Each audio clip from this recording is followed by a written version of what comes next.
Living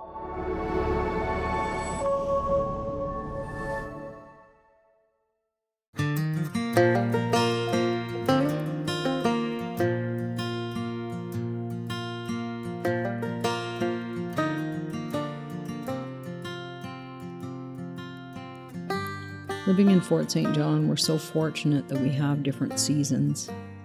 We can certainly tell the difference when the weather starts to warm and the snow starts to melt and spring is on the way and there's this flurry of activity. New babies, birds are starting to come back from south. And then we roll into planting gardens and leaves coming on the trees fast and furiously, and then summer, the lazy days, and lots of good stuff going on in the summer in northern BC. And then we roll into fall, and we know winter's coming, but fall is just simpler. The birds have flown south, and there's not a buzz of insects in the air anymore. It's just crisp and clean and simple. And maybe that's the way life is too. When we get to the fall and we're aging and we get to just embrace who we are and how we got here and our friends and families, and it's just a knowing that we can let some of the little stuff go and just enjoy what we have right in front of us. Yes, it just appears to be a simpler time.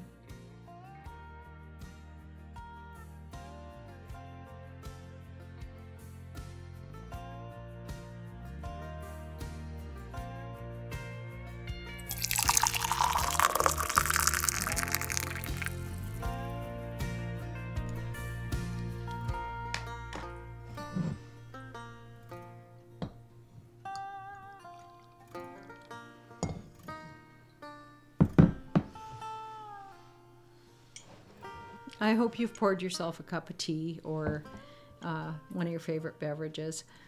I am glad you could come back in with me today. I had, it was kind of a blustery day, so I chose to do the exercises I do in the morning. I try to move a little bit every day because, we're all getting a little bit older, and I don't want to stiffen up too bad. So never discount anything that you do for health, nutrition, movement. I do have to figure out a little bit of resistance training, because I hear that that's how we keep our mind and our bodies active and a little bit younger. And I want to be around a few more years for my grandkids and for myself, a good quality of life. So anyway, tea, your favorite beverage. We're so lucky now. We have all sorts of different kinds of tea. I'm drinking green tea today. It's supposed to be really good for you. I'm not sure because I'm not a nutritionist or a doctor or anything like that, so don't listen to me. Look it up.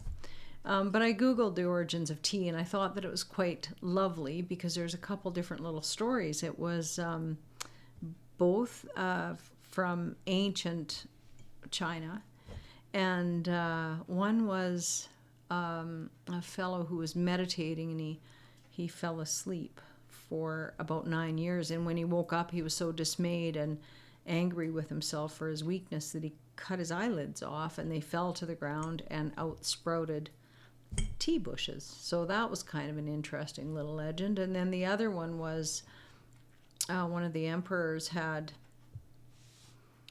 ordered a boil water order for his people. So any drinking water that you drank, you had to boil it first, which, we've seen that a time or two around in Canada, in different places. Anyway, so his servants were boiling the water for him, and it just happened the wind came up and some leaves flew in, and he appreciated the taste of them in his water, so he started experimenting with the medicinal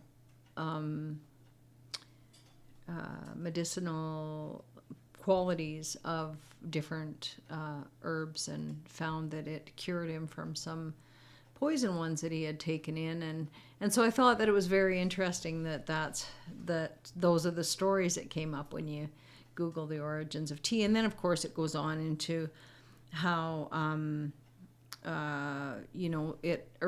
drinking tea originated from China, and then it kind of spread. The English picked it up and sort of introduced it in parts of India, and I mean it's just taken off, right? It's not just from a tea plants that we drink tea anymore, and there's so many health benefits that we hear about from tea. The part that I like about tea or coffee or a coffee shop or around my kitchen table is that's where I find connection and friendship, and I find that it's so very important as I grow older, and as the world keeps getting so busy, I really want to show young people and old people how important it is to set the cell phones down for a little bit and actually make human contact. We're doing so much online now. And there's so many good things about these different technologies that come forward. There's always good things.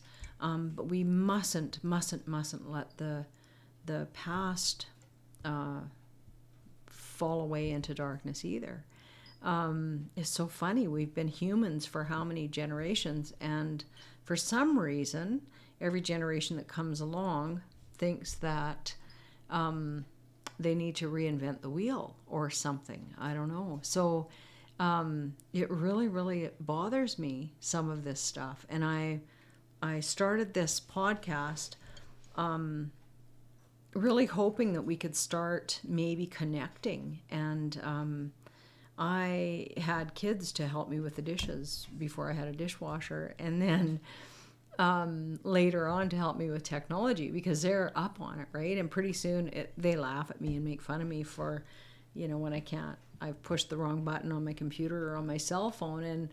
And it's so great because now that they have kids, they're going to get laughed at too. So it's great. What comes around goes around. But to label all of these different generations, right? And I'm so confused, like Gen Z and Gen X and millennials and whatever. And I know that you're probably shaking your head and saying, well, what's so confusing? And you can probably tell me what generation I'm in. But I just find that it isn't so much the generation that you're from. It's how you were raised, where you were raised, your good fortune or your bad fortune. And then somewhere along the line, when we get to be adults, we get to take responsibility for the kind of humans we're going to be. It may not be easy for some of us. It may be harder for others. I came from a farm family and I had a wonderful childhood. I found some bumps along the way with in a relationship, but that does not define me. And so these generations that are being labeled, and over and over again, I see it on TikTok, so it must be true. the people making fun of different generations, and it's great. Like, do that, laugh. We all have to laugh, and laugh at yourself too. But some of the things, I just think it's ridiculous. I kept hearing about charcuterie. Charcuterie, I believe is how you pronounce it. And I had to ask one of my daughters, and of course they can roll their eyes at me or whatever. And it's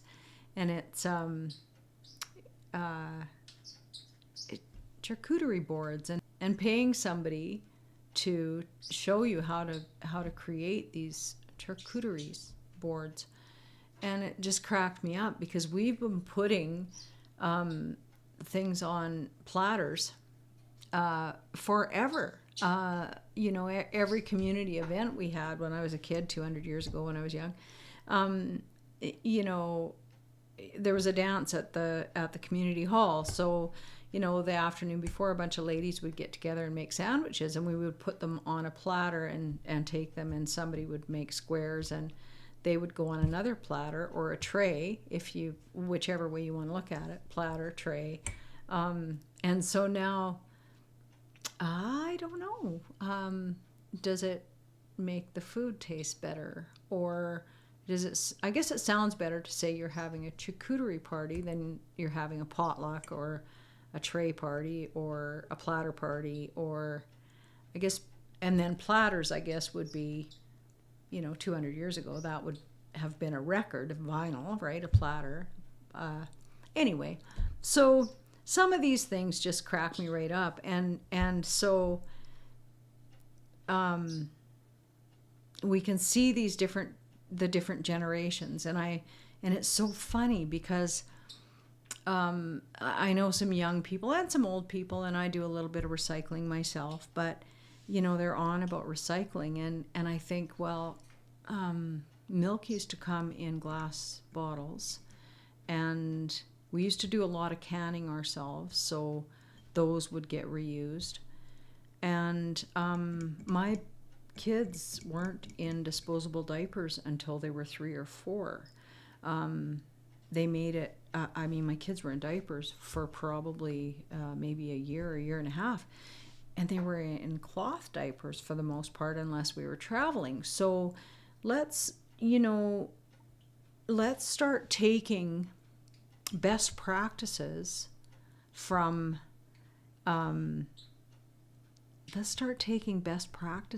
each generation, and let's move forward together instead of this idea that we have to be, us against them.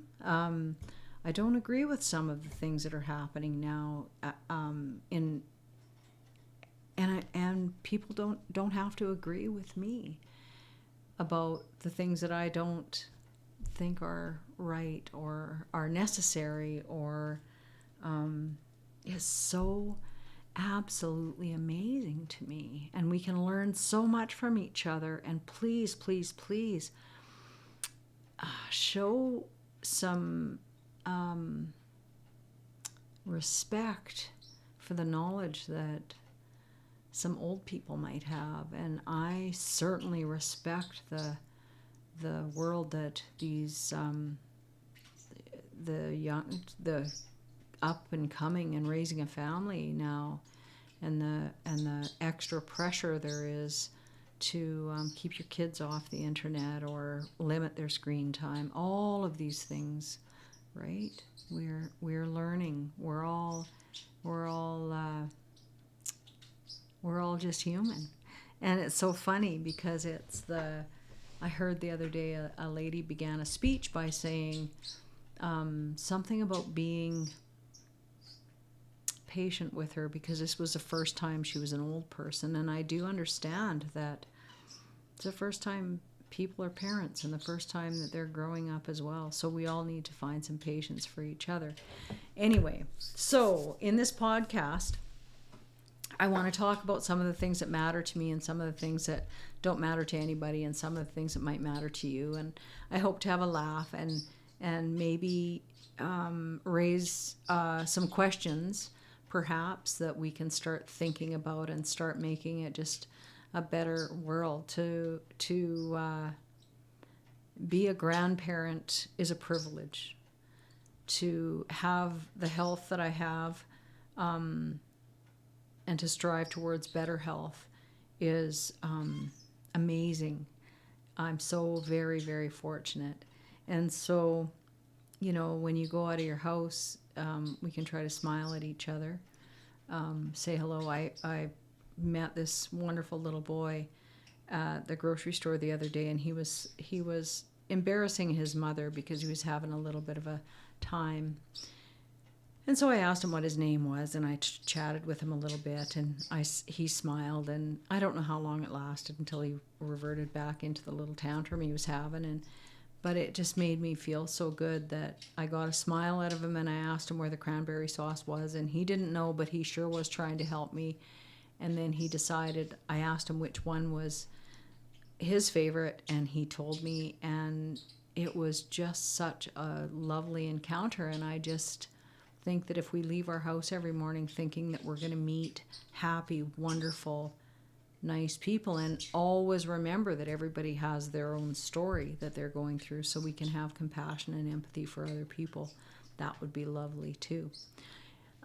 So anyway, in this podcast, looking forward and meeting some really great people, some young, some old, some older than me, some younger than me, and finding out how we're navigating this and living well in our older life, whatever our circumstances are, whether you're living alone or living with your family or living with friends or living with your spouse. How can we just make it a better world? It all starts with us. We're all just a whole bunch of individuals, unique and special, and we can make a difference. I know we can. And so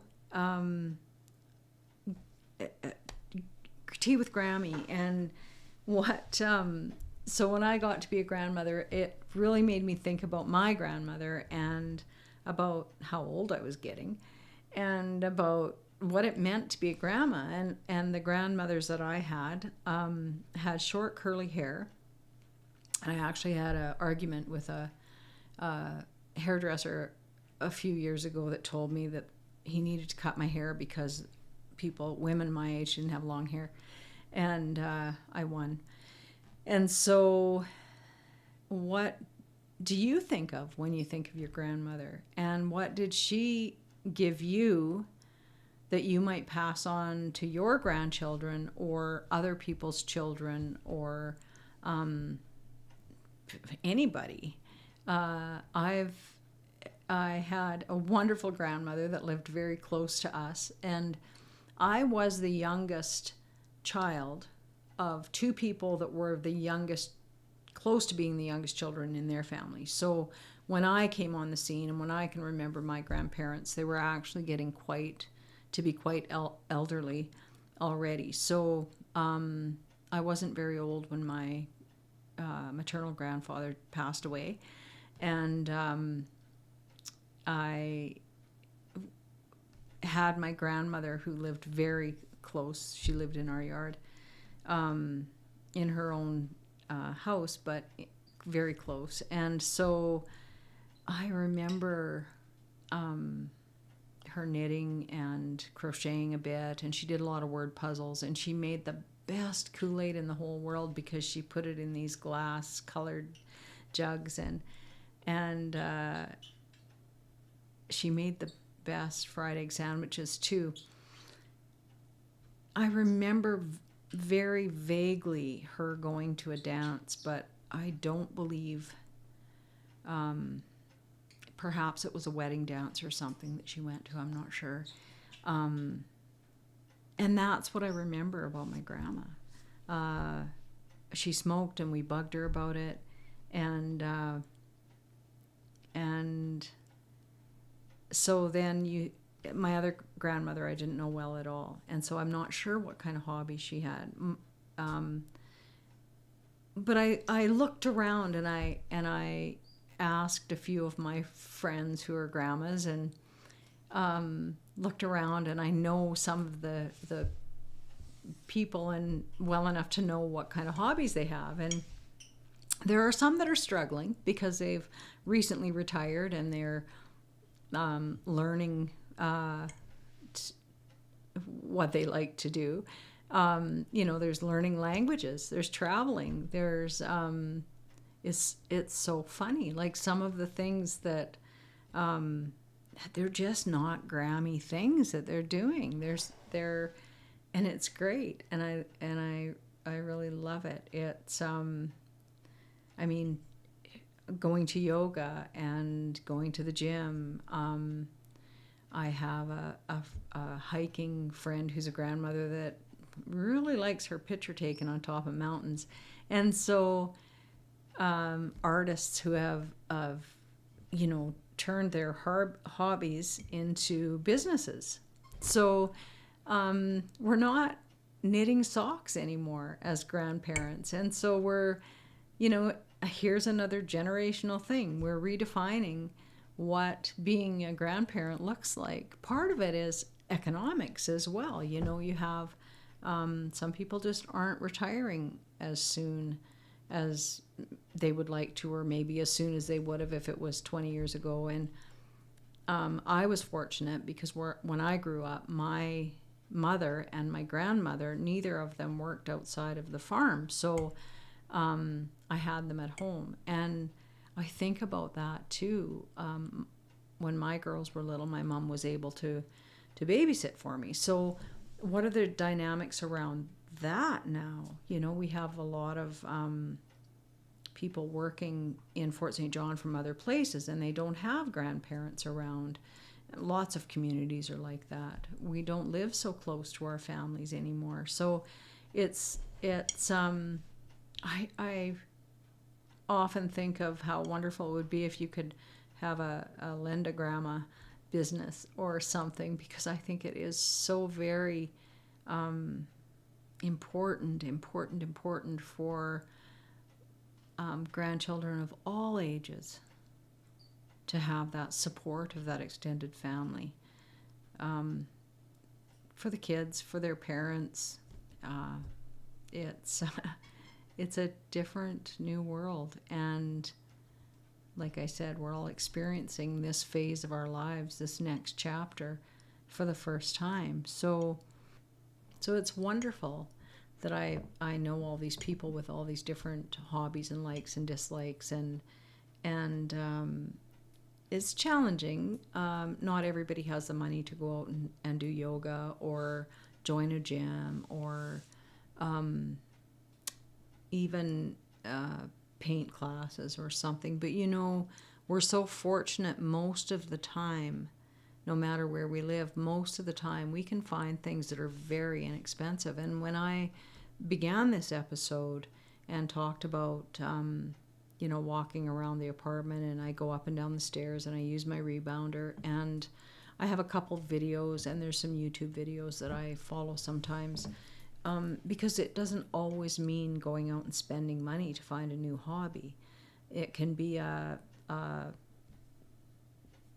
$10 fishing rod from the local thrift shop. It can be a very good place to find yarn. And if you want to learn to knit or crochet or something, and we have the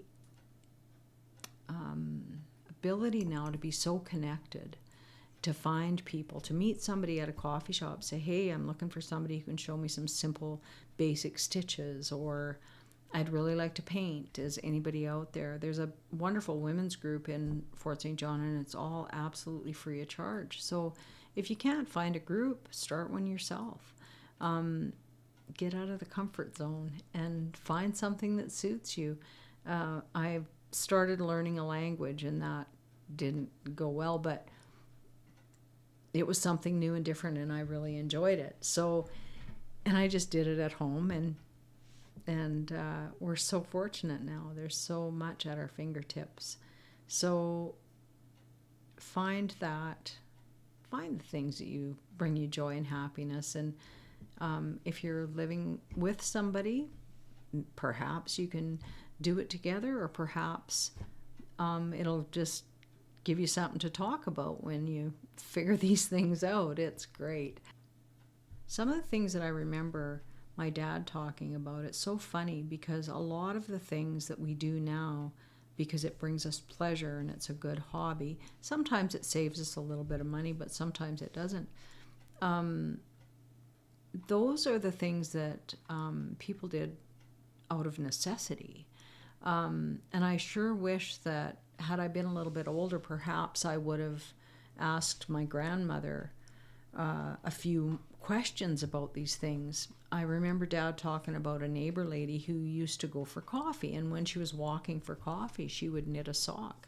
And so she could walk and knit. It's kind of like the kids nowadays walking and looking at their cell phones. But, and it wasn't for the pleasure of knitting a sock. It was because that was how you got socks. And reusing things. Like if you had a sweater that was falling apart, had thin elbows or something, you would unravel that and make something else out of it. If it was a big sweater, maybe it could be made into a little sweater. Buttons. There was always a button can, because if a shirt wore out, you took the buttons off and saved the buttons. So you didn't have to buy them. Even things like scrapbooking and putting together books, and everything was saved. And gardening, I garden because I choose to, and I really enjoy fresh vegetables, but it was a necessity to feed your family. It wasn't just a nice little hobby that we did if we felt like it. So there are a lot of things that I really hope that are held on to for hobbies and passed down so they're not lost, because we are losing a lot of knowledge. We need to pay attention a little bit. I sure wish I would have asked more questions, but I was young when my grandparents passed, so there was other things on my mind. But I certainly hope that I can pass some of these things along to my grandkids and my kids. Simple things, right? Sewing on a button. We've made little quilts and little pillows and stuff already, because I think it's so important. And as we come to the end of this first episode, I'm so grateful to be here. And I always like to, or have the idea that it's lovely if I can give you something that perhaps you can share with your grandchildren, your friends, your family. So this book is a book that I wrote with my daughter, and it's My Super Wicked Awesome Family. And I think that sometimes we forget to be grateful for all of our differences, and grateful for all of our similarities, and grateful for our families. And so this lovely book is a story about a young man who just wishes perhaps that his family was more exciting. And as he goes through his father being a rock star, and his mother being a robot, and his grandmother being a scientist, he comes to discover that there's so many wonderful things about each one of those people in his family that he just appreciates. And maybe his family is super wicked awesome. And so it's just a little reminder. Be grateful. Be thankful for all of the people that you have in your life, even though some days it's a little bit challenging. And be kind. Live well.